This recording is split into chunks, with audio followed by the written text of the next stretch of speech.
Hello and welcome to Veterans of the Valley. I'm Tom Turbeville. Not every World War II veteran served overseas, as they had jobs or were being trained for essential jobs stateside. Such was the case for Dr. Gordon Pratt, who joined the Navy in 1943 and was put in the V-12 program.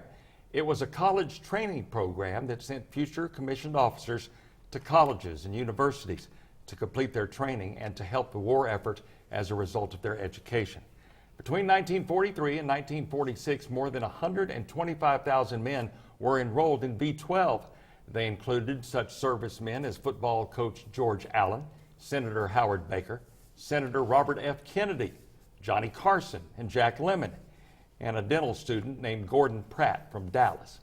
After the war, he served as the dentist for nearly 2 years aboard the USS President Adams, a World War II transport ship, and then later at the Corpus Christi Naval Air Station. Dr. Pratt practiced for 40 years as a dentist in Bryan until he retired in 1997. One of his 5 children, Gordon Pratt Jr., has been a dentist here for nearly 25 years. Please welcome Dr. Gordon Pratt Sr. to Veterans of the Valley.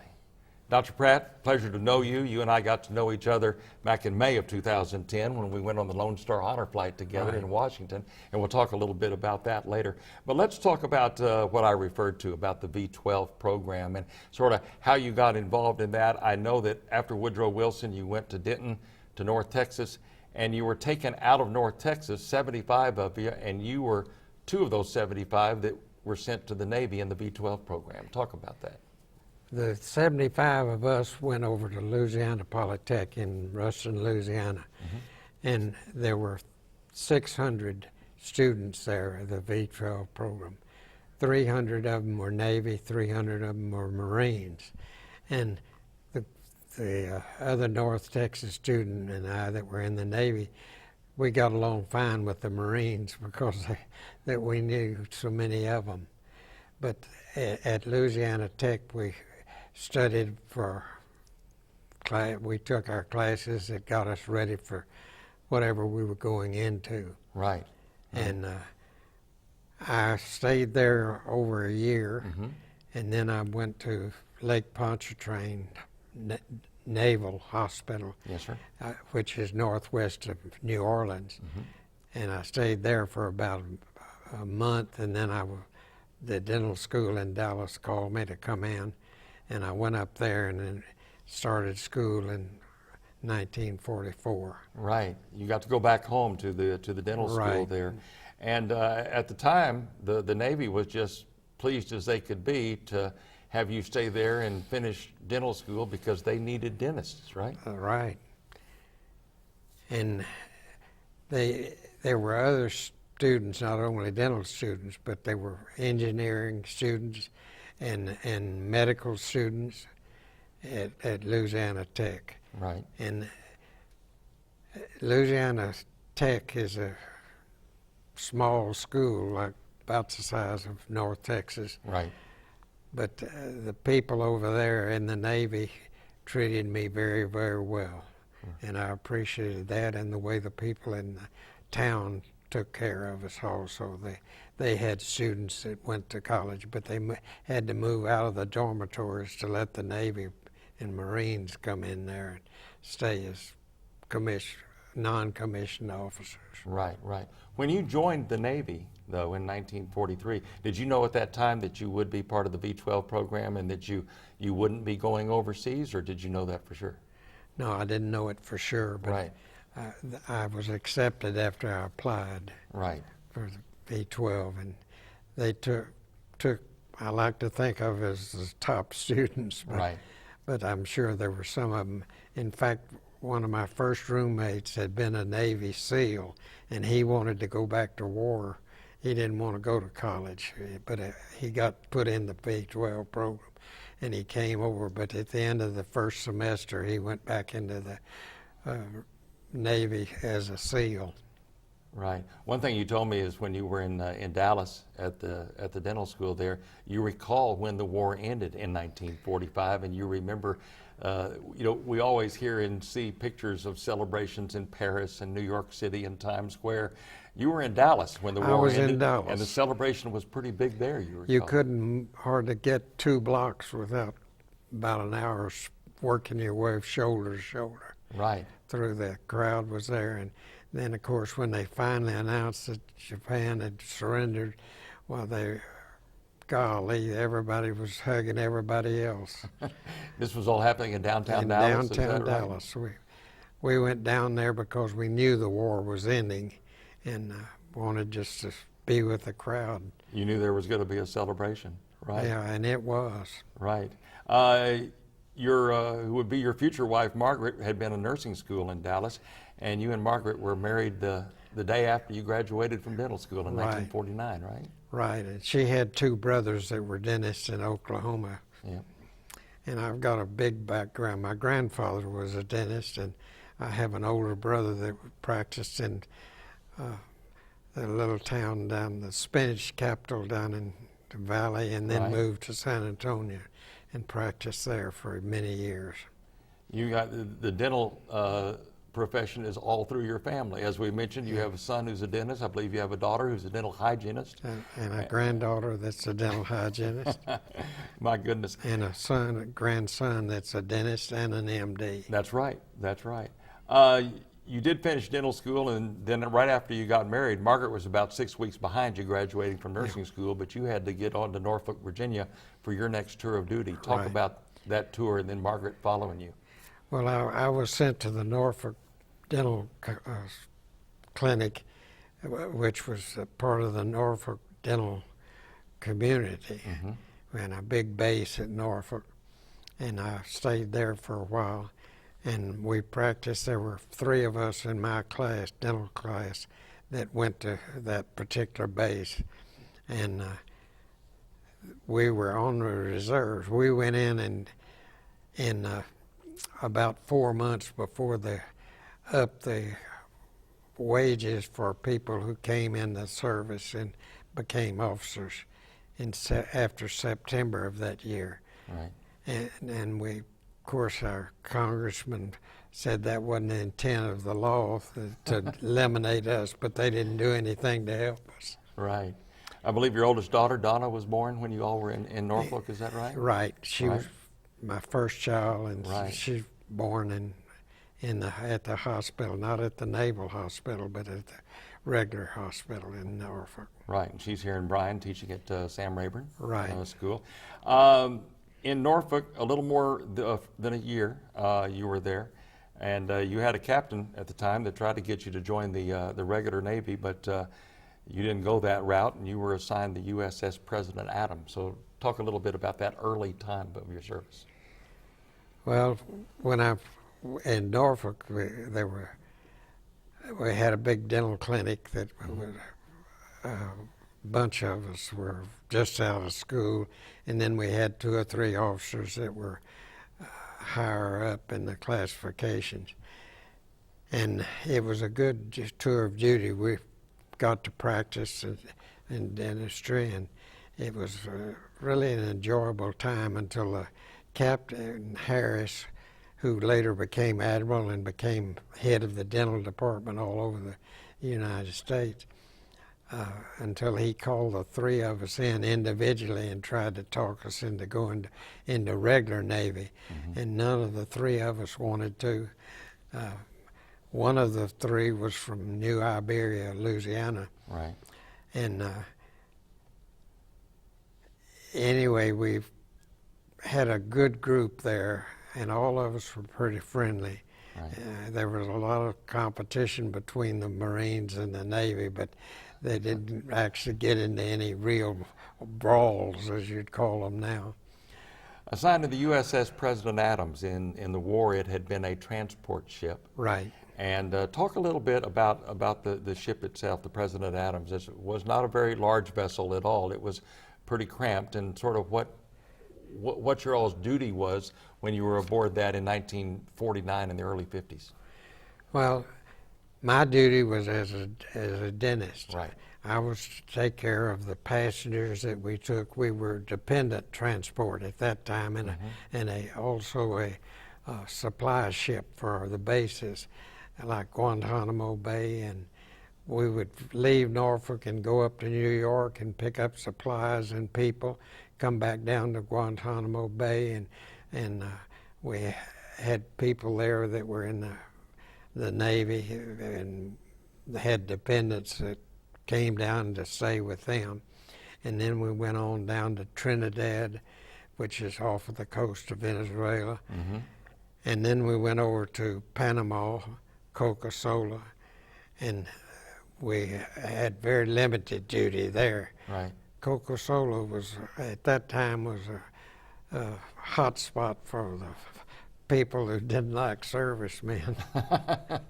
And so we couldn't go in and just have a good time or anything. But then from there, we'd come back up and go back home to Norfolk, Virginia, and repack the ship and get our orders and then take off again and go be gone for about a month. For about a month at a time, you were gone, Right. whether it was taking supplies or That's right. taking dependents. You talked about Trinidad.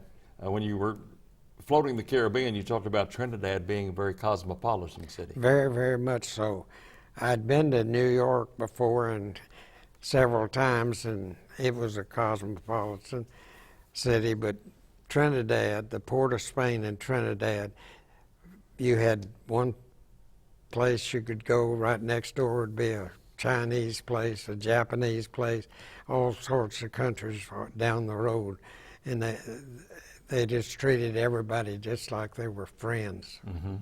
We enjoyed that. And then we'd go up with the natives up and watch them dance till 4 o'clock in the morning and wonder how they got to work the next morning. But we found out later the way their secret was taking a 4-hour siesta and a nap after lunch. Sounds like a great idea. We could learn from that, indeed. You talked about one of the ports that you visited was Puerto Rico, and sort of the things that you saw there that were really sort of sad. Yeah. Puerto Rico, when we first came into the bank and went down to our port where we were to deliver supplies and some people, as we went along, on the one side was hills and on the other side was the beach. And on the beach, which is about, I'd say 50 feet wide, you could see big cardboard boxes where refrigerators or washing machines and things of that size. People were living there. That was their home. Mm-hmm. And that was the first time I'd ever seen that many people homeless. Right, right. Being on the USS President Adams, you were talking about some of the dependents that were on the ship, on the transport ship, and some of them had not been on a ship before, and they weren't used to some of the rough seas, and you yourself had to get used to that too, especially as a dentist. I guess there were times that you had your hands in people's mouth that it wasn't all that smooth, right? Right. When you were working while we were out at sea, you had to be very, very careful because the ship could float real quick. I mean, you hit a big wave, it would go up. It was a normal normally it traveled just like an automobile. You mean you were just riding, but boy, it was dangerous when you were working because when it went, you either went with it or you caused a lot of problems in the mouth, But I was very fortunate that most of the patients I worked on were good patients and let me do the work that needed to be done. And when I was on board ship, I haven't heard any different, but at the time I came off of the ship, I had set a record for taking care of a number of people that went with us. And also of the ship crew. When we would hit port back in Norfolk, if they had some bad work to be done, I'd send them over the dental clinic at Norfolk, so they wouldn't be any chance of them getting injured. Right. You talked about the people that were the dependents, the families that were on the USS President Adams, and one of your duties or your jobs besides performing dentistry was really to just sort of be a counselor, be a friend to these people, and you met a lot of different interesting people. Very, very much so. The first trip when we went to New York, the first people, the person that we picked up was a woman who had lost her father, who lived in New York, and she was from Guantanamo Bay. And so when we just became friends, and then the people in Guantanamo Bay, the naval station there, accepted us pretty good too. Right. And she would have, when our ship would come to Guantanamo Bay, she would usually have 4 or 5 of the officers out for dinner. And she had a little 1-year-old and a 2-year-old that could swim better than the people that could swim better than I could, actually. Right. Because they'd just dive in the water and go zooming across there and come back. And it was amazing to me. Right. We have a couple of pictures. You talked about that the USS President Adams had been a transport ship in World War II, and there it is. There's the ship that you served on for a couple of years. And as you can tell, this is a transport ship. There's not a lot of room to move around, at least up on top deck anyway. Well, down below you, it went down, and right. It went down about 3 or 4 flights. And right, there's a close-up photograph of the during the actual fighting over in the Pacific, this was a troop transport that carried about 3,000 troops on it at one time. Wow. And they just were stacked on the right. whole thing. Just getting from one place to another. Now this photograph is not on the President Adams. This is a personal picture that I took at a recent visit to the USS Lexington in Corpus Christi. And I only include this just to give people kind of an idea of what a dental exam room looks like on a Navy vessel. And this was on the Lexington, the USS Lexington. And I'm sure that this probably didn't look anything like your exam room, but you can see sort of the equipment from back then and the cramped quarters, right? Yeah, very, very much so. Yeah, yeah. You didn't have a whole lot of operatories. You just, on the board our ship, we had one. That's right. And you worked on a patient, and then they got up, and another would sit down in the chair later. That's right. One thing I saw in that picture was the old spit basin. I mean, we still got the old spit basin. That's one thing that's never changed, right? After the USS President Adams, then you were assigned to Corpus Christi, to the Naval Air Station. Not a duty that you particularly liked, but you did serve for a time there as the dentist on base there. Talk about that duty. Well, that duty was a lot different than the Norfolk. At Norfolk, we had duty when we were on what we called on duty. You could go home after 5 o'clock and stay, and if they had an emergency, well, one of the corpsmen would call you, and he would either take care of it there or get them to come in the next morning, right. Or if it was real severe pain, we would have to come in to ride this streetcar over to the base and go in to the work on them.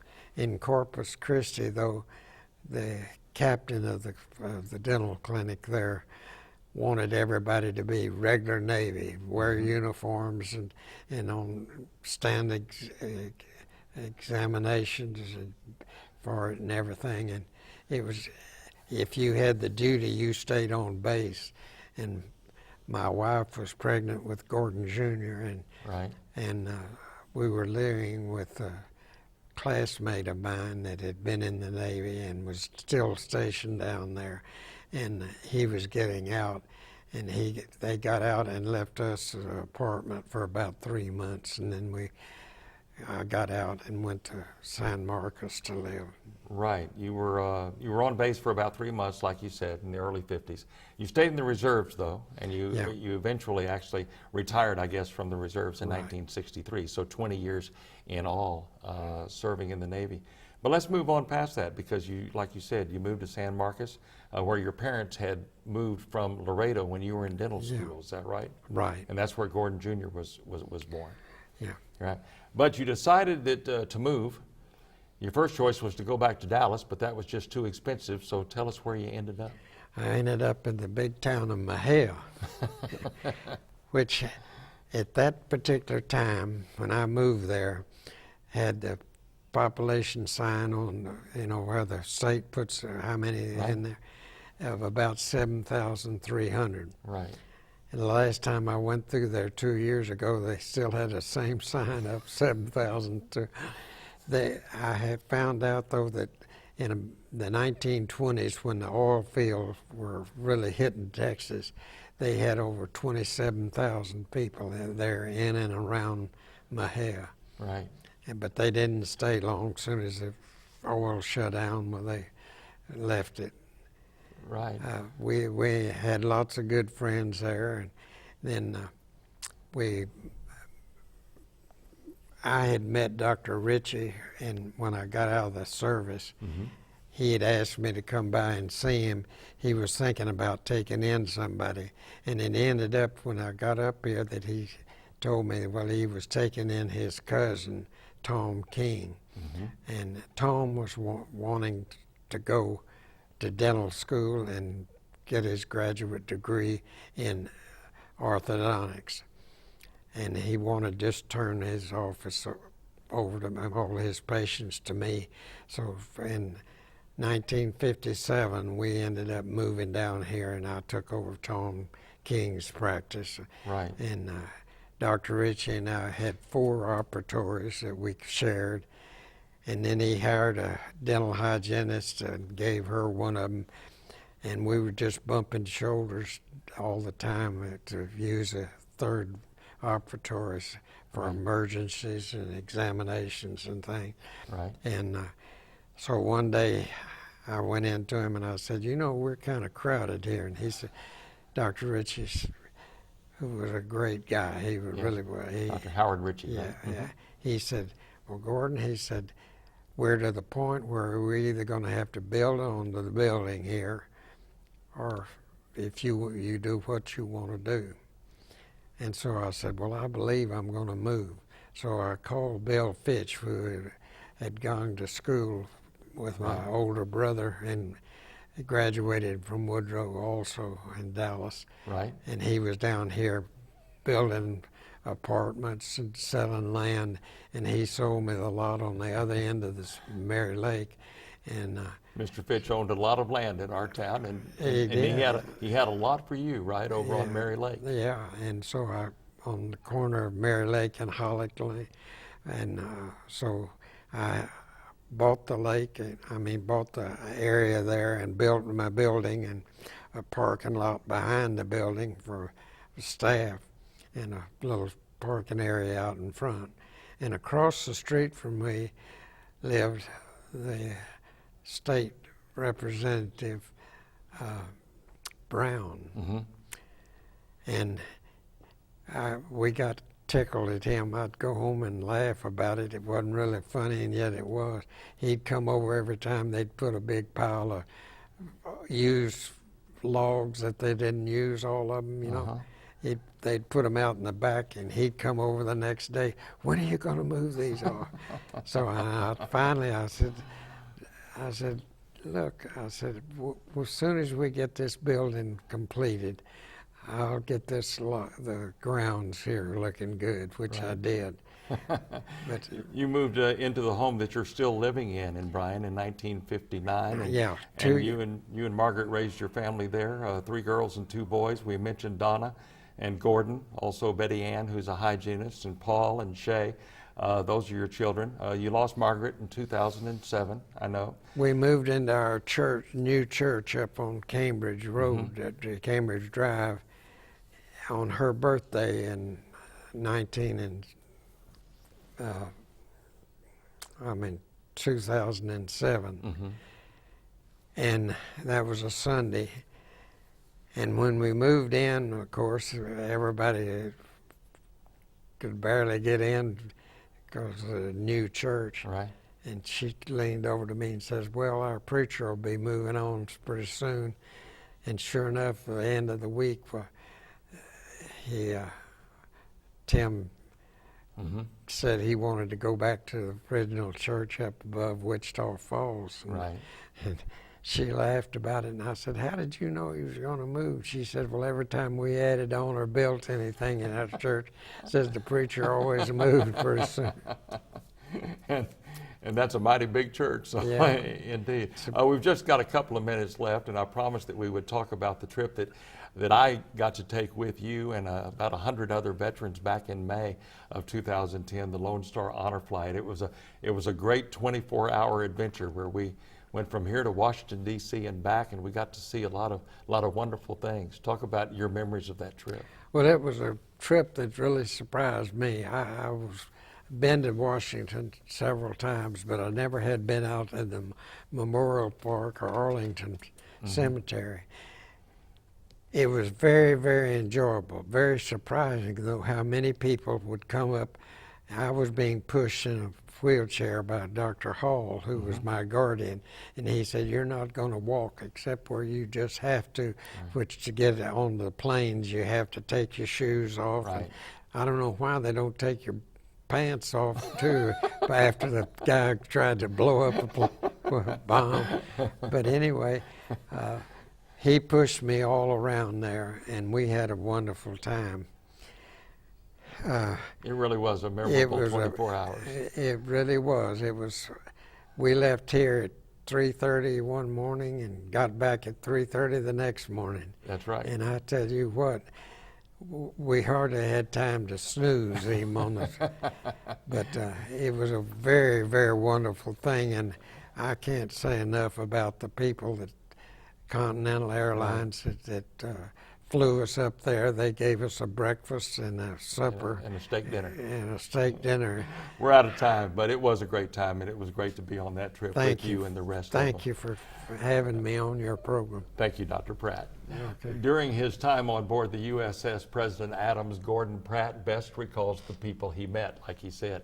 And in 4 decades of taking care of people's teeth in the Brazos Valley, the number of people he met and knows and who know and love him has only grown. We salute him for not only his service in the U.S. Navy for 20 years, but his service to our health for 40 years in the Brazos Valley. I'm Tom Turbeville. Please join us next time on Veterans of the Valley. Thanks again.